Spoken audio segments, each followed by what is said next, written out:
ஜனநாயகன் படத்துக்கு sensor certificate மத்திய அரசு கொடுக்க முடியாதுன்னு எங்கேயுமே நிராகரிக்கல. மத்திய ஒலிபரப்புத்துறை அமைச்சகத்தின் கீழ் வரக்கூடிய சென்சார் போர்டு தானே சார் உங்களுக்கு கொடுக்காம இருக்கு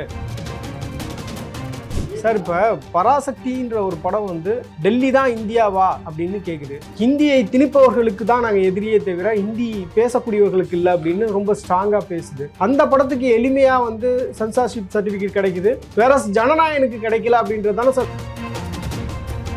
அவங்க வந்து மியூட் பண்ண சொன்ன இடத்துல நாங்கள் மியூட் பண்ணிட்டோம், காட்சிகளை நீக்க சொன்ன இடத்துல காட்சிகளை நீக்கிட்டோம், இருந்தாலும் எங்களுக்கு வந்து இன்னும் அந்த சர்டிஃபிகேட்டை கொடுக்காம சர்டிஃபிகேட் கொடுக்கலாம். அப்போ வந்து நீங்கள் நீதிமன்றம் போக வேண்டியதுன்னா. கரூர் துயர சம்பவம் தொடர்பான அந்த விசாரணை, சிபிஐ விசாரணைன்றது கரூரில் தான் நடந்தது. இப்போ ஏன் வந்து டெல்லி சிபிஐ அலுவலகத்தில் இந்த விசாரணை நடக்குது? இதில் ஏதாவது சூட்சமங்கள் இருக்கா, அரசியல் விளையாட்டு அப்படின்றது இருக்கா? கரூர் சம்பவம் நடந்ததற்கு மிகப்பெரிய அரசியல் சதி முன்னாள் அமைச்சர் செந்தில் பாலாஜி. எல்லா தொலைக்காட்சிகள்லையும் 12ஆம் தேதி தலைப்பு செய்தி அப்படின்றது டெல்லி சிபிஐ அலுவலகத்தில் தாவேகா தலைவர் விஜய் ஆஜர். பொங்கல் தேதி அன்னைக்கு அந்த தேதியில் வந்து ரிலீஸ் பண்ணி அவர் மிகப்பெரிய வெற்றி அடைந்து silver jubilee, golden jubilee, diamond jubilee எல்லாம் கொண்டாடின பிறகு பாஜக வந்து நீதிமன்றத்தில் ஒரு வழக்கு விசாரணையில் இருக்கும் பொழுதே உள்துறை அமைச்சரை வைத்துக்கொண்டு இந்த சம்பவத்தில் வந்து இவர் தான் காரணம், இவர் தான் குற்றவாளி அப்படின்னு நீங்கள் முன்னாடியே தீர்ப்பு எழுதுறீங்களே, அது எப்படி? வணக்கம் சார். வணக்கம் சார். கரூர் கூட்ட நெரிசல் வழக்கு தொடர்பாக விஜய்க்கு வந்து சம்மன் அனுப்பியிருக்கிறாங்க. 12ஆம் தேதி சிபிஐ அலுவலகத்தில் ஆஜராகணும் அப்படின்ற உத்தரவு வந்து இப்போ வந்திருக்கு. ஸோ இப்போ விஜய் தொடர்ச்சியாக பாஜக வந்து தங்கள் வசம், தங்கள் கூட்டணிக்கு வருவதற்காக பல முயற்சிகள் செய்கிறாங்க. அதனுடைய தொடர்ச்சியாக தான் இப்போ வந்து விஜய்க்கு சம்மன் அனுப்பப்பட்டிருக்கு அப்படின்னு சொல்கிறாங்களே, உங்களுடைய டேக் என்ன? இந்த சம்மன் என்ன பாஜக தேசிய தலைமையிலேருந்து அனுப்பிச்சிருக்காங்களா? ஏதோ ஒரு வகையில் ஒரு குடைச்சல் கொடுத்துட்டே இருக்காங்க. இப்போ பாருங்கள், ஜனநாயகன் வந்து 9ஆம் தேதி ரிலீஸ் ஆக வேண்டியது, அதுக்கு இன்ன வரையும் வந்து சென்சார்ஷிப் சர்டிஃபிகேட் வந்து கொடுக்காம இருக்கிறாங்க. ஸோ ஏதோ ஒரு குடைச்சல் கொடுத்துக்கிட்டே இருக்காங்க அப்படின்னு சொல்கிறாங்க. முதல்ல இந்த வாதமே தவறு. அதாவது ஒரு சம்மன் வந்து அனுப்புகிறாங்கன்னா முதல்ல இந்த கரூர் துயர சம்பவம் தொடர்பான 41 அப்பாவிகள் வந்து உயிரிழந்த சம்பவம் தொடர்பாக உச்சநீதிமன்றம் தலையிட்டு ஒரு சிறப்பு புலனாய்வு, சிபிஐ சிறப்பு அதிகாரிகள், தமிழகத்தை சாராத உயர் அதிகாரிகள், ஐபிஎஸ் அதிகாரிகளை கொண்ட அந்த சிபிஐ புலனாய்வுக்கு உத்தரவிட்டு அதனை உச்சநீதிமன்ற ஓய்வு பெற்ற நீதியரசர் தலைமையில் மேற்பார்வையிட உத்தரவிட்டு இப்பொழுது உச்சநீதிமன்றத்தில் அந்த மனுக்கள் நிலுவையில் உள்ளது. இந்த வழக்கு மறுபடியும் விசாரணைக்கு வரும் பிப்ரவரி மாதம் 3ஆம் தேதி வர இருக்கிறது. அப்படி இருக்கும் நிலையில் இதில் எங்கிருந்து ஒரு அரசியல் கட்சியின் அழுத்தம் இருக்கிறது, எங்கே அரசியல் இருக்கிறது, தேர்தல் அரசியல் எங்கிருந்து இருக்கிறது, பாரதிய ஜனதா கட்சியின் அழுத்தம் கூட்டணிக்கு வர வேண்டிய அவசியம் இதில் இந்த வழக்கில் என்ன இருக்கிறது? இது ஒரு தவறான ஒரு அணுகுமுறை, ஒரு ஆதாரமற்ற ஒரு குற்றச்சாட்டு.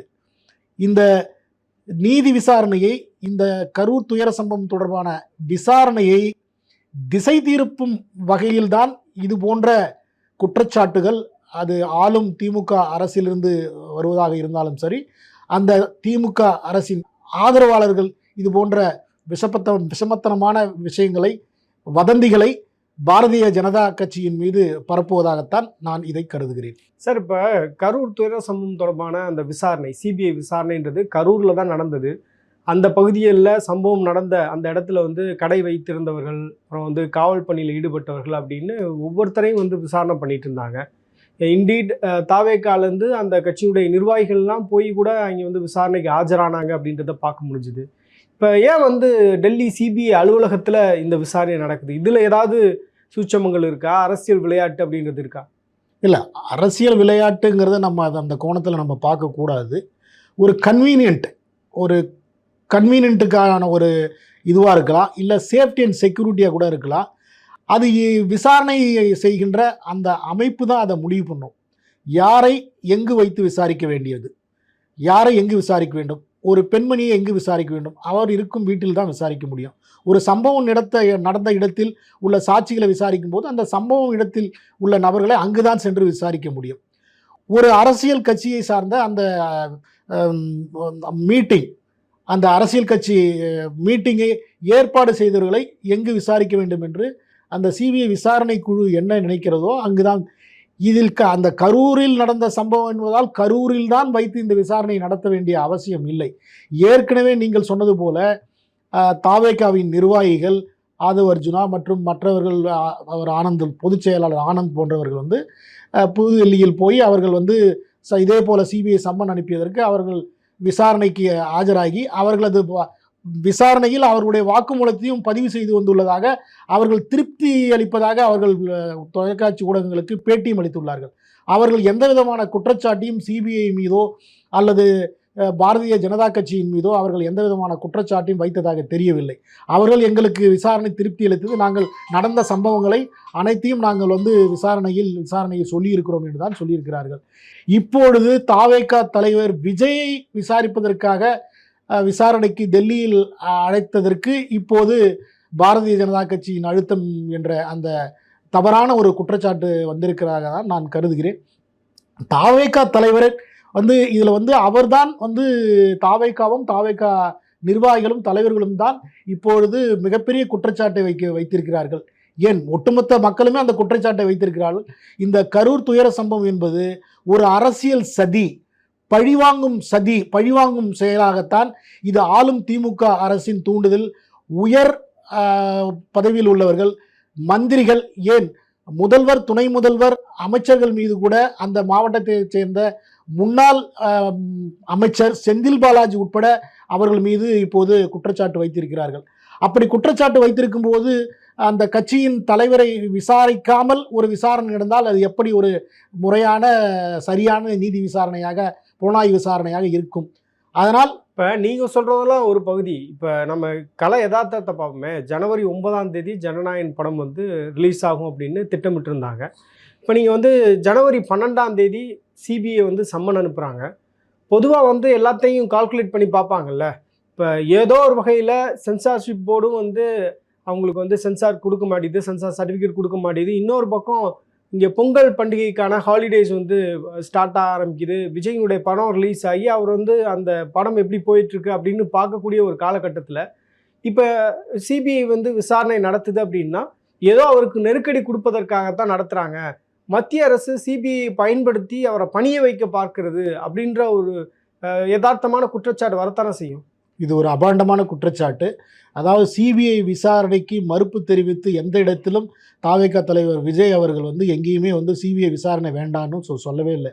அவர் சொன்னதெல்லாம் வந்து எங்களுக்கு திமுக அரசோட விசாரணையில் திருப்தி இல்லை, எங்களுக்கு வந்து அவர்கள் மீது நம்பிக்கை இல்லை, அந்த அடிப்படையில் தான் அவர்கள் வந்து அந்த சிபிஐ வேறு ஏதாவது சிறப்பு புலனாய்வு விசாரணையை தான் அவர்கள் கேட்டார்கள்.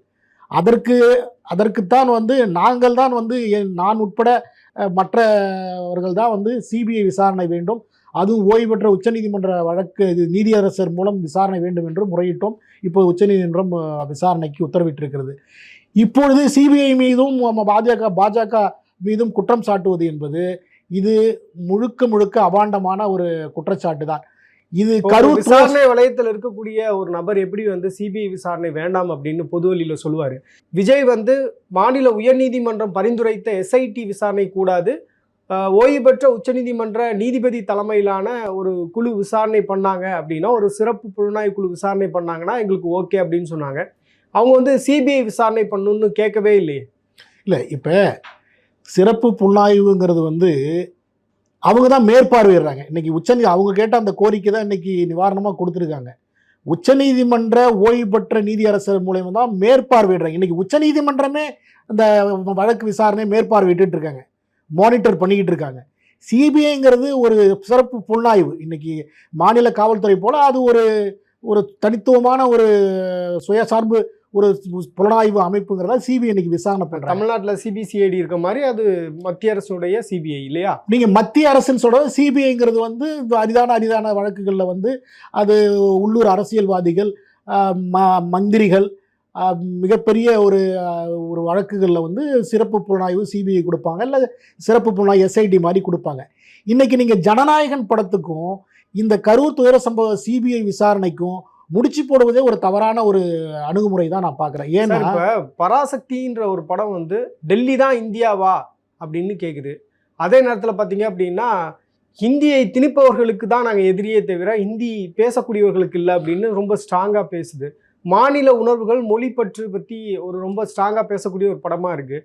அந்த படத்துக்கு ஈஸியாக நீங்கள் கொடுத்துட்டீங்க. அதோடைய தயாரிப்பு யாருன்னு பார்த்தோம் அப்படின்னா உங்களுக்கு வந்து ரெட் ஜெயண்ட், அப்புறம் ஆகாஷ் பாஸ்கரன் அவர் தான் வந்து தயாரிச்சிருக்கிறாங்க. ஸோ இப்போ அந்த படத்துக்கு எளிமையாக வந்து சென்சார்ஷிப் சர்டிஃபிகேட் கிடைக்குது.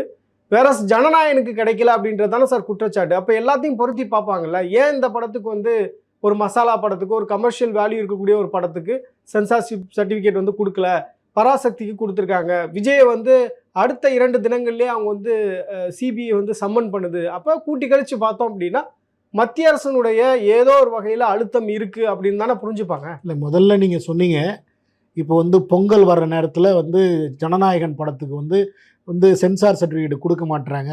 அது வந்து ஒரு சிபிஐயோட அழுத்தம், வந்து பாரதிய ஜனதா கட்சியோட அழுத்தம், பாஜகவோட அரசின் அழுத்தம்னு சொல்கிறீங்க. இது வந்து சரியான நேரத்தில் பொங்கல் நேரங்களில் வந்து அவரோட படம் ஓடி பெரிய வசூல் வரும், அதை தடுக்கிறதுக்குன்னு சொல்கிறீங்க. இந்த வந்து கரூர் சிபிஐ விசாரணையால் தான் அதில் ஒரு அழுத்தம் கொடுக்குறாங்கன்றீங்க. கரூர் துயர சம்பவங்கிறது யாரும் எதிர்பார்க்காம நடந்த ஒரு துயர சம்பவம். ஜனநாயகன் படம்ங்கிறது ஒரு நிர்வாகம், ஒரு தயாரிப்பு நிர்வாகம் ஒரு நடிகரை வச்சு ஒரு படம் எடுக்கிறாங்க. அவர் விஜய் அவர்களே அவரே ஏற்கனவே சொல்லியிருக்காரு, இது என்னுடைய கடைசி படம்னு சொல்லியிருக்கிறாரு. ஏன் அவங்க வந்து இந்த பொங்கல் இதில் வைக்கிறாங்கன்னா அவங்களுக்கு வந்து அந்த படம் வசூல் பண்ணணும், அது வந்து கமர்ஷியலாக அது வந்து அந்த படம் வெற்றி பெறணும், லாபம் அடையணுன்ற அந்த நோக்கத்தில் தான் வச்சுருக்கேன். அது வந்து இன்னைக்கு வந்து ஜனநாயகன் படத்துக்கு சென்சார் சர்டிஃபிகேட்டு மத்திய அரசு கொடுக்க முடியாதுன்னு எங்கேயுமே நிராகரிக்கல. மத்திய ஒலிபரப்புத்துறை அமைச்சகத்தின் கீழ் வரக்கூடிய சென்சார் போர்டு தானே சார் உங்களுக்கு கொடுக்காம இருக்கு சார். மத்திய அந்த இன்ஃபர்மேஷன் அந்த அமைச்சரவைக்கு கீழே தான் வந்து சென்சார் போர்டு வருது. நான் அதில் வந்து இல்லைன்னு சொல்ல. அதுக்காக வந்து நீங்கள் எத்தனையோ படங்களுக்கு வந்து சென்சார் போர்டு வந்து சர்டிஃபிகேட் கொடுத்துருக்காங்க. அப்படி நீங்கள் வந்து சென்சார் போர்டு வந்து இந்த படத்துக்கு சர்டிஃபிகேட் கொடுக்கலாம். நீங்கள் எத்தனையோ பேர் நீதிமன்றங்கள் போகிறாங்க, நீதிமன்றங்கள் போய் வந்து வாங்குறாங்க. இப்போ அந்த படத்தில் சென்சார் போர்டில் உள்ள தணிக்கை குழு என்ன வந்து காரணத்துக்காக வந்து நீங்கள் வந்து அதை வந்து விளக்கங்களை கேட்டிருக்காங்க, என்ன காட்சிகள்லாம் அவங்க வந்து இது மறுபதிவு செய்ய சொல்லியிருக்காங்க, என்ன விவரங்கள்ன்றது வந்து நமக்கு தெரியாது. ஒட்டுமொத்தமாக ஜனநாயகம் படத்துக்கு வந்து ஜனநாயகம் இல்லை, எந்த ஒரு படத்துக்குமே வந்து சென்சார் போர்டு நாங்கள் வந்து சர்டிஃபிகேட் கொடுக்க மாட்டோம்னு சொல்ல முடியாது. என்ன காரணங்களுக்காக அவங்க விளக்கம் கேட்டிருக்காங்கன்னு தெரியாது.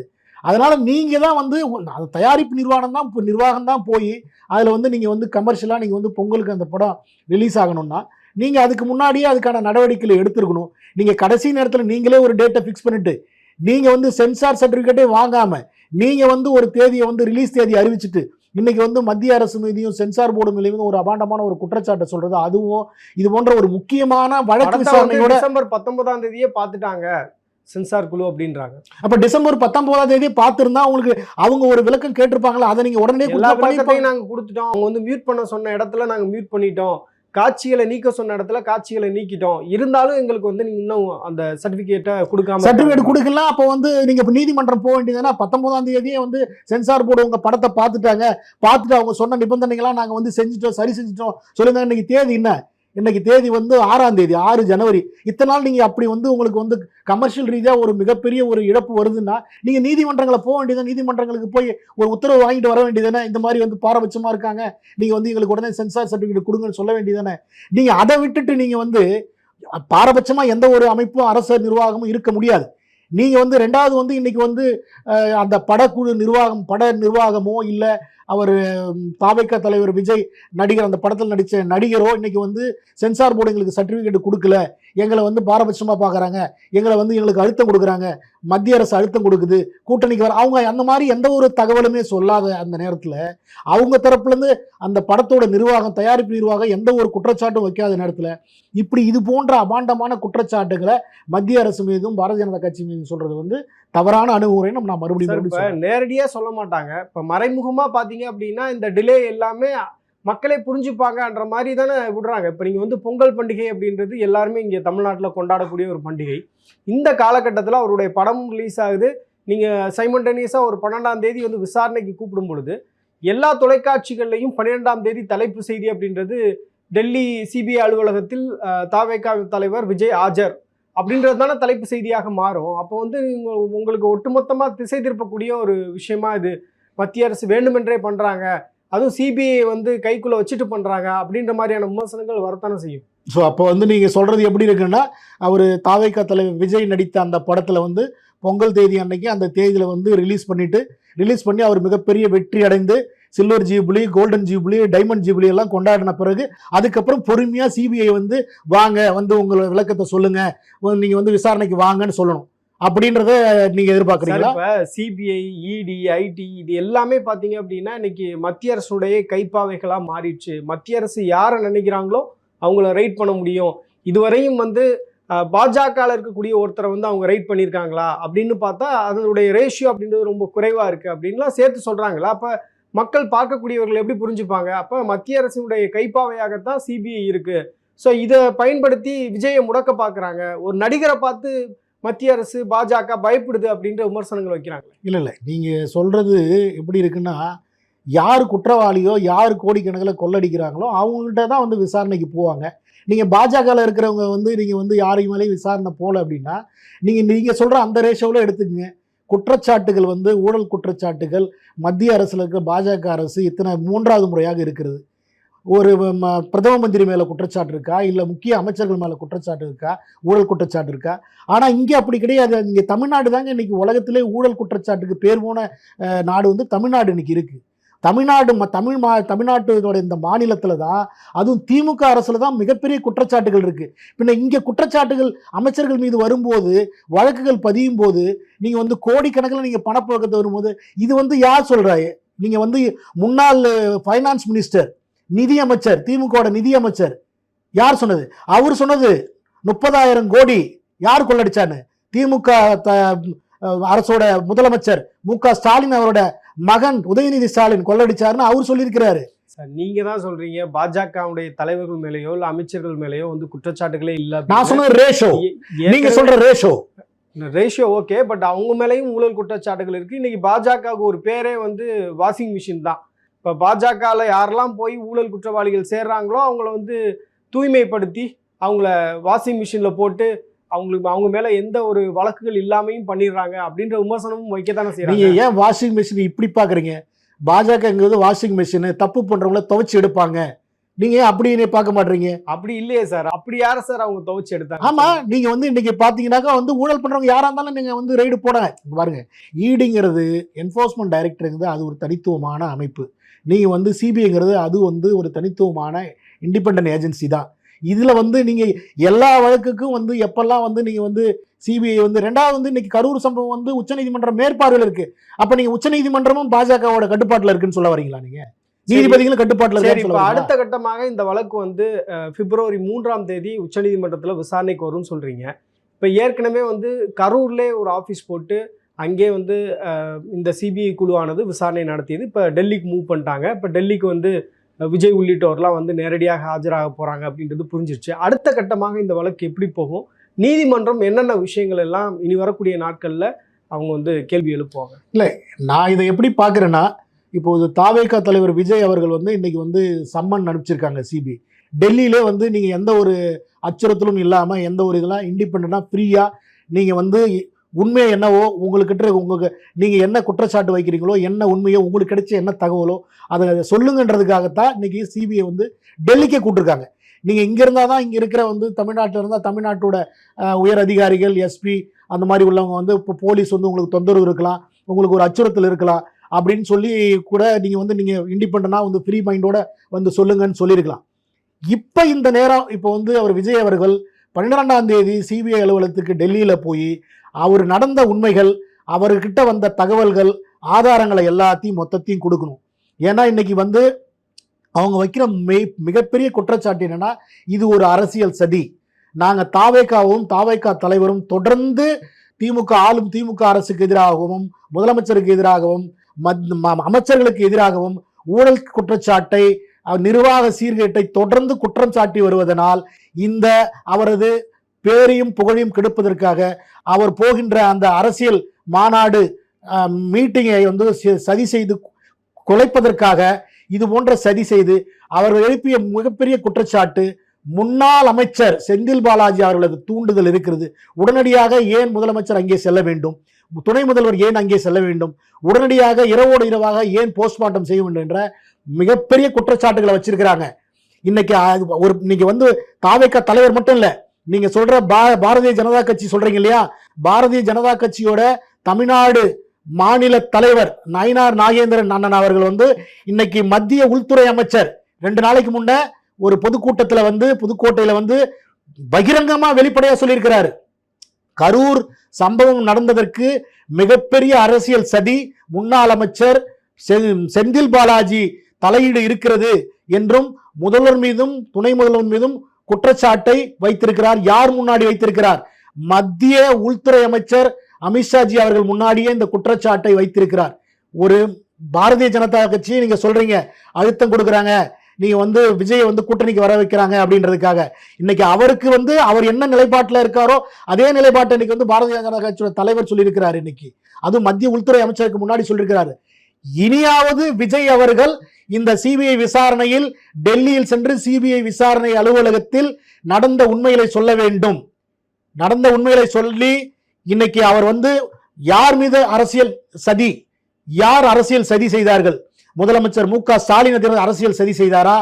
இவர் துணை முதல்வர் இவர் உதயநிதி ஸ்டாலின் செய்தாரா? முன்னாள் அமைச்சர் செந்தில் பாலாஜி சதி செய்தாரா என்று வெளிப்படையாக சுதந்திரமாக அவர்கிட்ட இருக்கிற உண்மையை சொல்ல வேண்டும். ஏன்னா ஒரு அரசியல் கட்சியோட நிர்வாகி சொல்ற தகவலுக்கும் இந்த சம்பவமே நடந்தது தாவேகா தலைவர் விஜயை மையப்படுத்தி தான்.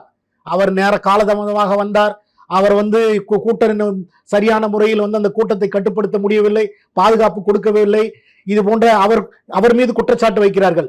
ஆனால் அவர் வைக்கின்ற குற்றச்சாட்டு செந்தில் பாலாஜி முன்னாள் அமைச்சர் செந்தில் பாலாஜி தூண்டுதல் பேர்ல தான் மின்சாரம் துண்டிக்கப்பட்டது, சதி செய்யப்பட்டது, சமூக விரோதிகள் உள்ளே புகுந்து இந்த அசம்பாவிதத்தை செய்தார்கள் என்று அவர்கள் வைக்கிறார்கள். இதில் ஒரு அரசியல் கட்சி தலைவர் எதிர்க்கட்சியாக இப்போது வளர்ந்து வருகின்றவர், அவர் ஒரு ஆளும் கட்சிக்கு எதிராக ஒரு குற்றச்சாட்டை வைக்கும் போது அவர் அந்த குற்றச்சாட்டை சிபிஐ அலுவலகத்தில் சிபிஐ அதிகாரியிடம் சொல்ல வேண்டும். அவர் சொல்லுகின்ற அந்த குற்றச்சாட்டை ஏற்று நிச்சயமாக சிபிஐ சம்மன் அனுப்ப வேண்டும். அது முதலமைச்சர் மு க ஸ்டாலினாக இருந்தாலும் சரி, துணை முதல்வர் உதயநிதி ஸ்டாலினாக இருந்தாலும் சரி, மற்ற அமைச்சர்கள் அன்பில் அவர் பொய்யா மொழியாக இருந்தாலும் சரி, முன்னாள் அமைச்சர் செந்தில் பாலாஜியாக இருந்தாலும் யாராக இருந்தாலும் தயவுதாட்சனை பார்க்காமல் சிபிஐ இந்த தாவேகா தலைவர் விஜய் அவரிடம் அவருடைய விளக்கத்தை பெற்று சாட்சியை பெற்று சம்மன் அனுப்பி அவர்களையும் விசாரிக்க வேண்டும். இந்த சம்மன் வேட்டை தொடரும் அப்படின்றீங்க? இது சம்மன் வேட்டை அல்ல, விசாரணை தொடர வேண்டும். சரியான முறையான ஒரு சுதந்திரமான ஒரு விசாரணை தொடர வேண்டும். நீங்க இன்னைக்கு வந்து விஜயை விசாரிக்காம நீங்க மத்தவளை விசாரிச்சு ஒரு அறிக்கையை தாக்கல் பண்ணீங்கன்னா நாளைக்கு மிகப்பெரிய குற்றச்சாட்டு வரும். விஜயை விசாரிக்கல, அரசியல் காரணங்களுக்காக அவரை விட்டுட்டாங்க. இப்ப ஏற்கனவே என்ன குற்றச்சாட்டு சொன்னாங்கன்னா, பாரதிய ஜனதா கட்சி தான் வந்து இந்த கரூர் சம்பவத்துல வந்து சிபிஐ விசாரணைக்கு ஏற்பாடு பண்ணாங்கன்னு. இப்ப சிபிஐ விசாரணை நடந்துகிட்டு இருக்கும் போது இவர் வந்து கூட்டணிக்கு வர்றதுக்காக தான் இந்த மாதிரி கொடுமைப்படுத்துறாங்கன்னு. நாளைக்கு இவர் விசாரிக்காம விட்டா மறுபடியும் அதையே சொல்லுவாங்க. தேர்தல் வரும்போது ஒவ்வொரு முறையும் இன்னைக்கு குற்றச்சாட்டுகளை வைக்கிறதுக்கு ஏன்னா அதிக ஊடக ஆதரவு வந்து பல கோடி ரூபாய் செலவு பண்ணி இன்னைக்கு ஆளும் திமுக அரசு செஞ்சிட்டு இருக்காங்க. விஷமத்தனமான விஷயங்களை பரப்புவாங்க. அவங்களுக்கு என்ன தேவையோ ஆன பெண்ணுன்னு சொல்லுவாங்க, பெண்ணை ஆணுன்னு சொல்லுவாங்க. இதையெல்லாம் எல்லாரும் ஒத்துக்கணும் நம்பணும்னு சொல்லுவாங்க. வந்து பார்ட் ஆஃப் த ப்ரொசீஜர்னு சொல்றீங்க. இப்ப விஜய்க்கு அனுப்பப்பட்ட சம்மன்றது பார்ட் ஆஃப் த ப்ரொசீஜர் அப்படின்றது புரிஞ்சுக்க முடியுது. இப்ப விஜய்கிட்ட என்ன மாதிரியான கேள்விகள் எல்லாம் கேட்பதற்கு வாய்ப்பு இருக்கு?